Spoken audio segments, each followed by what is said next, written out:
রাধে রাধে।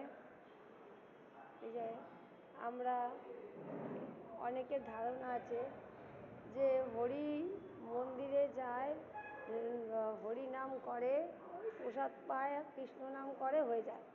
তো সবাই কেন হরি নাম করছি এবং আধ্যাত্মবাদের মানে কি, অর্থাৎ what is the meaning of the spiritual sense, এটা দেখুন সবার জন্য না।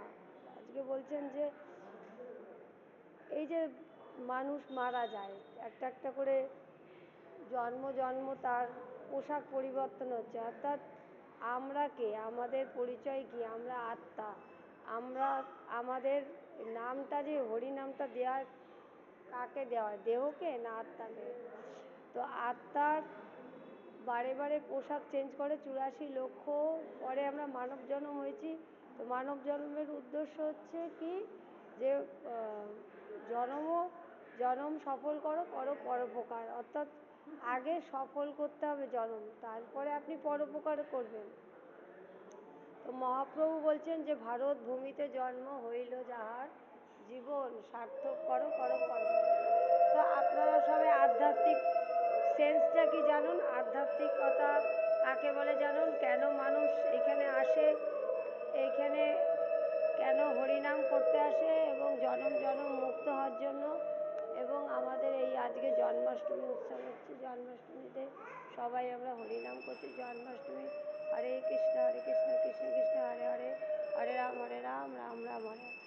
এবং দেখুন প্রেমিক পুরুষ, অর্থাৎ জগতে আমরা যে ভালোবাসার জন্য ছুটছি তার মধ্যে কোনো ভালোবাসা নেই। সত্যি কথা বলতে আজকে স্বার্থ ফুরিয়ে যাবে, আপনার ভালোবাসা চলে যাবে।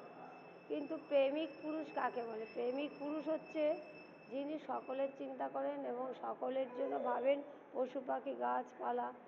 এবং বোবা বোবা মানুষ যে কথা বলতে পারে না, তার ভাব, অর্থাৎ মহাপ্রভু মহাদেব, তিনি হচ্ছেন প্রেমিক পুরুষ।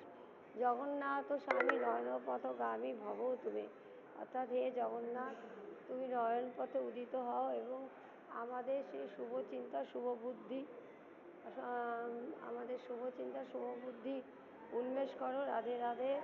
হ্যাঁ, আমরা এই জন্মাষ্টমীতে ওই মেয়েটার জাস্টিস চাইছি, সবাই চাইছি জাস্টিস। জাস্টিস মানে হচ্ছে আজকে একটা মেয়ে ডাক্তারি পড়তে গেল, তাকে মেরে ফেললো।